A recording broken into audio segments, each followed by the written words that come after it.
waxaa laga hayaa in badanna laga maqlay kuwa xigmadda u saaxiibka ah in waanooyinka iyo wax sheegooyinku yihiin hadiyadaha la bixiyo kuwa ugu qaalisan uguna qiimo badan ka dhegayso kii wax sheegaya xitaa haddii aadan afkaartiisa ku raacsanayn dhegaysi kadib kala sooc wixii uu kuu sheegay kuwii kula toosan ee ku anfacaya qaado kuwii aan faa'iido kuula muuqanna iskaga tag hana ilaabin xushmadda iyo tixgelinta uu kaa mudan yahay qofka wax kuu sheegay xikmadaha iyo murtiduna sidoodaba waxay ku jiraan meelo iyo dad aan laga filayn markaa ha u malaynin in keena u muuqaal wacani yahay keena u xikmad badan waanooyinkan aan ceelka xikmadaha idinkaga soo xulayna hadday galab idiin tahay igula galbaysta hadday subax idiin tahayna igula barqaysta kuwii habeen muuqaalkan furana ha igula caweeyeen iyaguna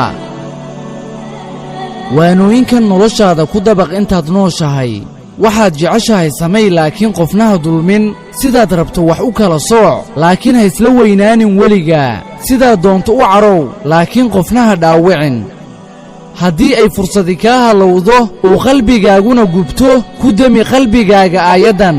casaa rabbunaa an yubdilanaa khayran minhaa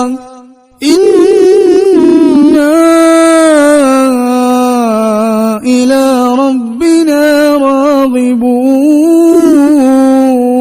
راغبون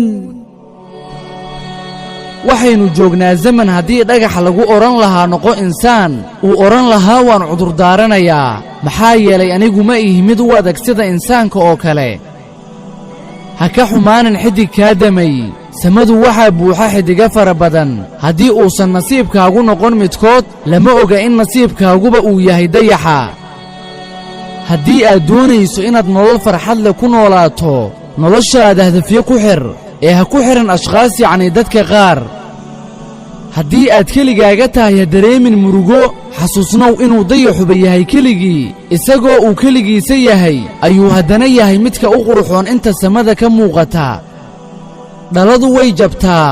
sawdka jabitaankeeduna si degdega ayuu u dhammaadaa laakiin quruuricii dhalada ayaa hara haddii uu qof taabtana way dhaawacaysaa sidaasi waxaa la mid ah hadalka wax dhaawaca si degdega ayuu u dhammaadaa hadalkii balse waxaa baaqi ahaanaya oo jiraya xanuunka uu dareemayo qalbiga la dhaawacay korkaaga ma ahaanin inaad mar kasta ahaato qof xooggan mararka qaar waxaa kugu qasaba inaad martid xaalado daciiftinimo ah hana ka qajilin maxaa yeelay waa qayb ka mida bani'aadannimada haddii aadan awoodin inaad gadaashaada eegtid mararka qaar taas oo kuu diidaysa inay gadaal kaa jiraan waxyaabo ku xanuunjinaya sidoo kale aadan awoodin inaad hortaada eegto oo aad ka arkayso mustaqbal mugdi ah waxaad eegtaa samada oo gacmahaagana u taagataa rabbigaaga markaasi waxaad helaysaa mid ku maqla oona ajiibaya ducadaada goortaan ogaaday in runtu dadka qaar ay ka xanaajiso waxaan ogaaday in aamusnaantuna ay xigmad tahay ma jiro wax u dhigma niyadda wanaagsan waxaad doonto samay kana tag si ay kuugu fahmaan siday ayagu doonaan ha ilaabin weligaa 3 qof inta aad nooshahay